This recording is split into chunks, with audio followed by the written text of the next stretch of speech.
Estamos de vuelta cuando son las 8 de la mañana con 29 minutos para contarles que el gobierno ya anunció la puesta en marcha del nuevo Servicio Nacional de Reinserción Social Juvenil, que es el organismo que va a reemplazar al CENAME.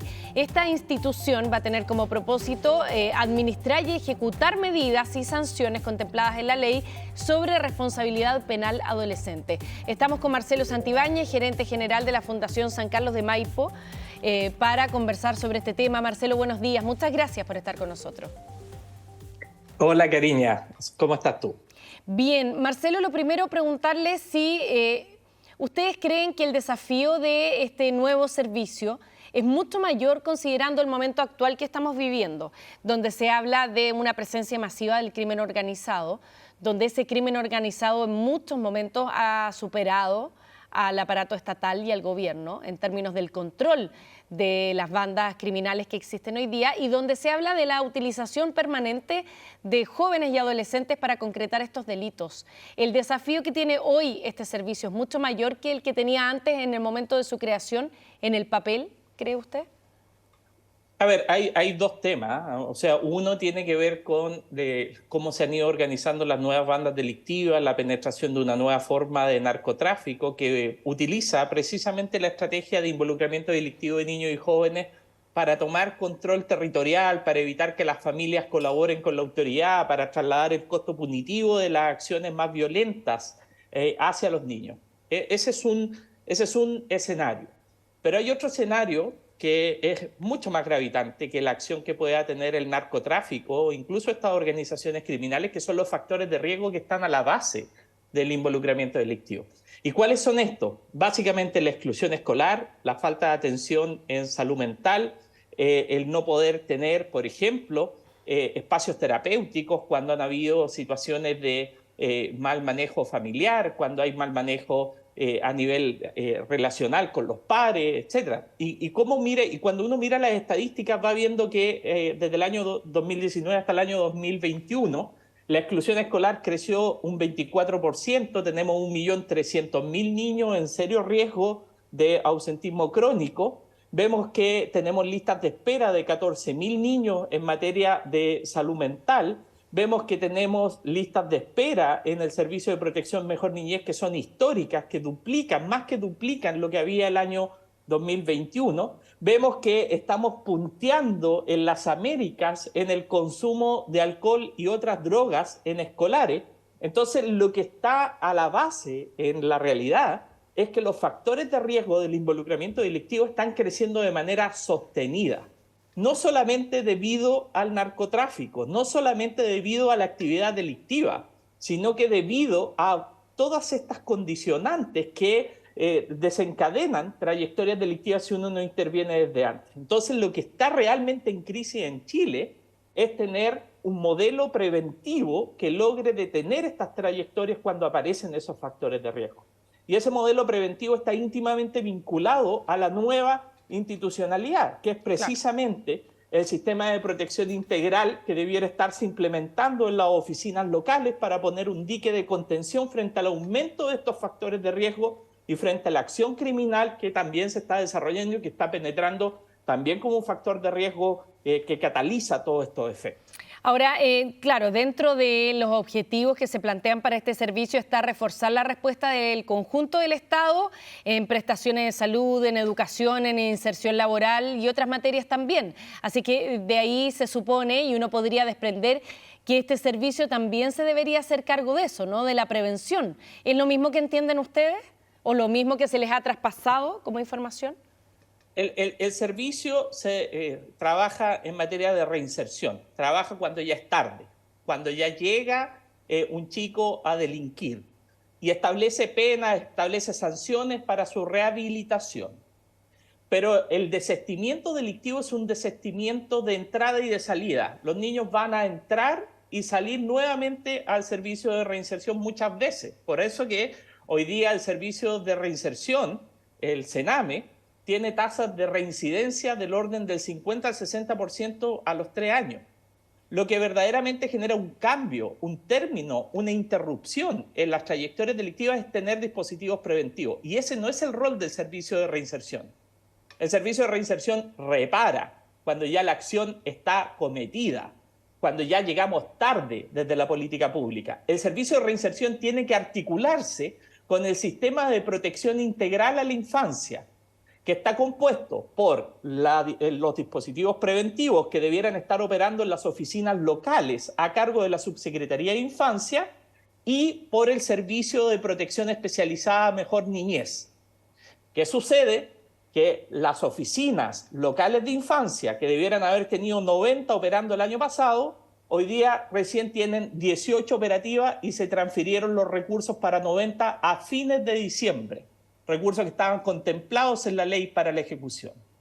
¿Por qué es importante esto? Porque mientras no esté operando el sistema preventivo a cabalidad, esto, cuando los niños salgan de cumplir su condena, lo que se van a encontrar es que no va a haber una familia que los reciba, una comunidad que los reciba, un programa terapéutico que los apoye, no van a tener un reingreso educativo eficaz, no van a tener atención en salud mental y nuevamente van a volver al ciclo delictivo. Por lo tanto, en la medida que no esté implementado el sistema de protección integral, en la medida que el servicio Mejor Niñez no reduzca sus listas de espera, esto es solamente el diseño de un plan. Es un buen diseño. La ley quedó bien hecha desde el punto de vista de que apunta a los elementos que son clave. Tener, por ejemplo, profesionalización en el servicio, tener un comité de estándares, tener una intervención que se base en un plan de intervención, introducir la mediación juvenil, etcétera, tener seguimiento judicial, tener el tratamiento de drogas metido dentro del cumplimiento, eliminar sanciones que en realidad lo único que hacían era perpetuar las carreras delictivas. Entonces, está bien diseñado, no obstante que se implemente en una gradualidad que hoy día no se condice con la urgencia. Eso también es un tema relevante, porque se pone como plazo el año 2026, estamos en el 2023 y el plazo es de 3 años, considerando que hoy día este es uno de los problemas urgentes que tiene el país, ¿no?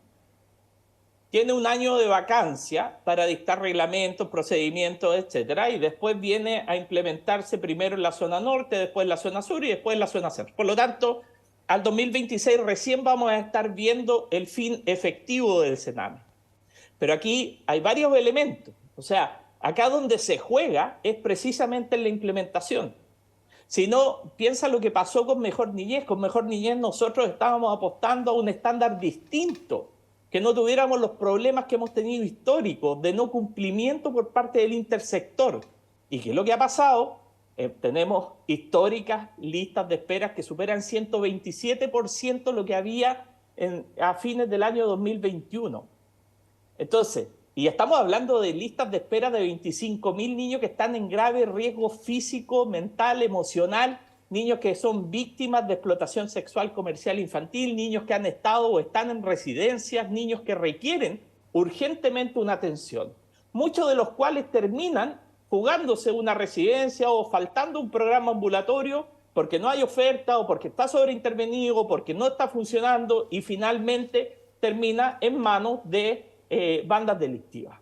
Por eso que la urgencia acá es dotar de herramientas y de fuerza a la labor preventiva. Sin prevención no va a funcionar ni Mejor Niñez, que va a terminar colapsado, ni va a funcionar el Servicio Nacional de Reinserción.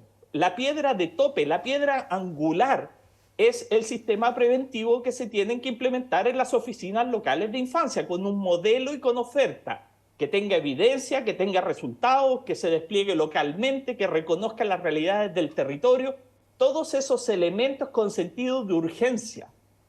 Y de ahí, la lógica de esperar la gradualidad puede ser, pero lo que no es gradual o lo que no puede ser gradual es poner este dique de contención para que no sigan aumentando los factores de riesgo que están llevando a que los niños cada día más enfrenten delitos más violentos. Si bien es cierto, las trayectorias delictivas de los niños en general ha ido disminuyendo en el tiempo, ha ido aumentando significativamente el grupo de niños que participan en delitos violentos.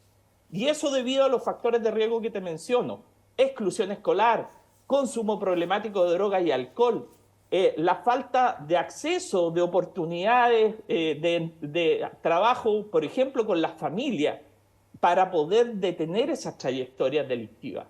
Entonces, creo que es súper relevante que pongamos primero no los bueyes delante de la carreta. Claro. O sea, es primero instalar adecuadamente el sistema preventivo con sentido de urgencia para que estén operando todas las oficinas locales que tienen que operar con una oferta completa, con evidencia, con resultados localmente. De eso depende que funcione finalmente Mejor Niñez, de eso depende que funcione el servicio de reinserción. Lo que hizo colapsar a Sename fue la falta de potestad administrativa para poder hacer funcionar al intersector, a que salud hiciera la pega, a que vivienda hiciera la pega, que desarrollo social hiciera la pega, que educación hiciera la pega. Y teníamos tasas históricas de exclusión educativa de niños que estaban en el sistema de protección. Teníamos tasas históricas de consumo problemático de alcohol y droga en niños que estaban en el sistema de protección, a cargo del Estado. Entonces, si no hay potestad administrativa, si no hay fuerza para hacer que los servicios cumplan, esto es pura letra muerta. Ahora, y por esa misma razón es que se requiere la potestad administrativa operando en el sistema de protección integral a través de las oficinas locales, que es responsabilidad de la Subsecretaría de Infancia. Claro. Ahora, ¿ustedes hubieran esperado en la Fundación que todo estuviera centrado en un solo organismo, que la prevención y el tratamiento de este tipo de temas y el seguimiento de los jóvenes infractores de la ley, la reinserción, estuviera todo centrado en un mismo servicio? ¿Hubiera sido operativamente más fácil todo?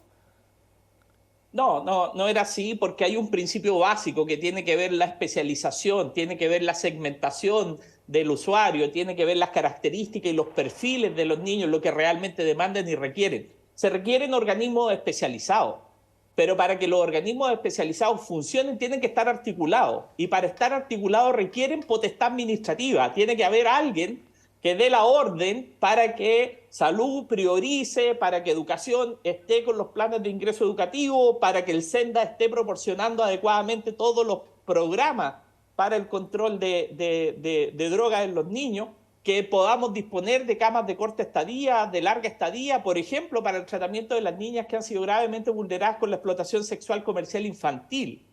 Entonces, no sé si soy claro, acá no se trata de tener un monstruo, un mega servicio, no. Se trata de tener a alguien que ejerza la potestad administrativa como corresponde, que fije, por ejemplo, las metas de los servicios en función del cumplimiento con los niños, que los bonos, los PMG, estén condicionados al cumplimiento de las normas que están establecidas en el funcionamiento del servicio. Y eso requiere potestad administrativa y requiere gestión de las autoridades para que esto funcione adecuadamente. No se puede haber constituido el Comité Interministerial para el Sistema de Protección recién a fines de año.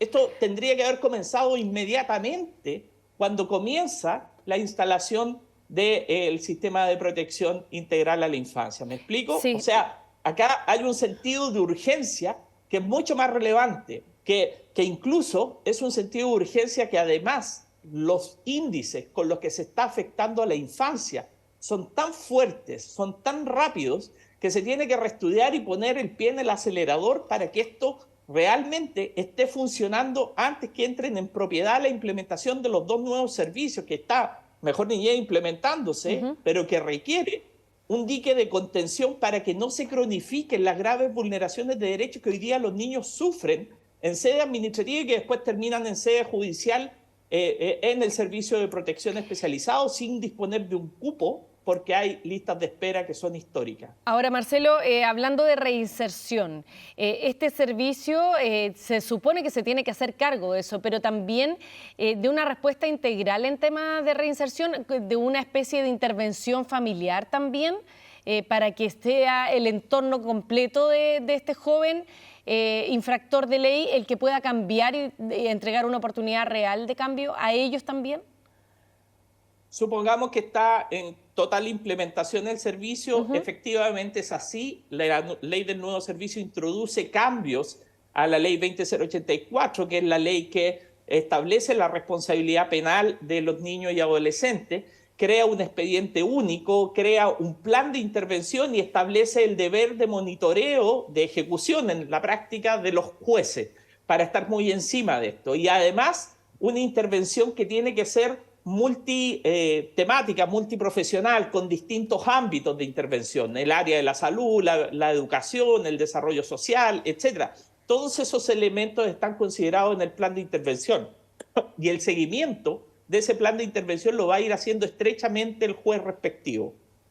Por eso que es muy relevante la forma en que se va a abordar desde la implementación del servicio de reinserción, porque efectivamente eso le da mucho más fuerza a los requerimientos que voy a tener, por ejemplo, del servicio del sistema de protección integral, porque claramente vamos a tener que sacar después de un niño de haber cumplido un plan de intervención, de que sea realmente adecuado porque fue multisectorial, etcétera, etcétera, pero después ese niño tiene que volver a su realidad. Y cuando vuelva a su realidad, necesita un colegio que lo acoja, necesita una comunidad que lo acoja, necesita una familia que esté comprometida con modelos prosociales, con las que deben trabajar desde el momento en que el niño es internado, con una oferta que realmente ayude a que esos padres cumplan el rol de cuidado parental que corresponde, a que esos cuidadores cumplan ese rol parental. Entonces, fíjate que la persistencia en el delito, la multireincidencia de algunos de estos chicos, que explica, tú sabes, el 17% explica el 50% de todos los delitos y que son precisamente los que se involucran en estas trayectorias más violentas. 7 de cada 10 desiste del delito si es que vuelve donde hay un papá o una mamá que estén comprometidos con conductas prosociales. 7 de cada 10 también desiste del delito si reingresa al colegio. Y el resto lo hace en la medida que tiene acceso a salud mental. Entonces, pongámonos las pilas, trabajemos en estos 3 componentes, en cómo intervenir con las familias. Las familias de estos chicos, el 40% tuvo un papá, una mamá o un cuidador que ha estado preso. Por lo tanto, se pueden identificar y por lo tanto podemos llegar con una oferta especializada para trabajar con ellos en las conductas prosociales. Pero tenemos que hacerlo. Claro, entonces, y con rapidez. Y con rapidez tenemos que trabajar con las familias, tenemos que trabajar con la escuela. Tenemos que agilizar el proyecto de subvención diferencial al reingreso educativo y tenemos que darle más recursos para el reingreso educativo. Independiente que también tenemos que trabajar en la prevención y en la retención escolar, pero con este grupo de niños tenemos que hacerlos volver al colegio. Tenemos que preocuparnos de que tengan acceso a salud mental. ¿Por qué? Porque precisamente sin esa atención de salud mental no van a poder manejar el control de la ira, no van a poder volver a ser empáticos, no van a poder relacionarse de una forma distinta. Claro que sí. Entonces, esto es de entrada y de salida, tiene muchos vasos comunicantes, pero es piedra angular de la reinserción de un niño contar con un sistema de protección integral que esté funcionando. Y esperemos que sea lo antes posible. De eso depende esta nueva institucionalidad que supera lo que es el Sename, pero que depende de que la instancia administrativa esté funcionando, porque antes estaba todo judicializado y los jueces, para bien o para mal, podían disponer de una oferta. Una cosa es tener el cupo de esa oferta, pero la otra es que la oferta sea realmente de calidad. Claro. Y ese es el verdadero desafío. Bueno, Marcelo Sánchez, gerente general de la Fundación San Carlos de Maipo, le queremos agradecer por haber estado conversando esta mañana con nosotros y por supuesto esperamos que estos cambios se puedan materializar lo antes posible. Que esté muy bien, buenos días. Muchas gracias, Karina. Buenos días a todos.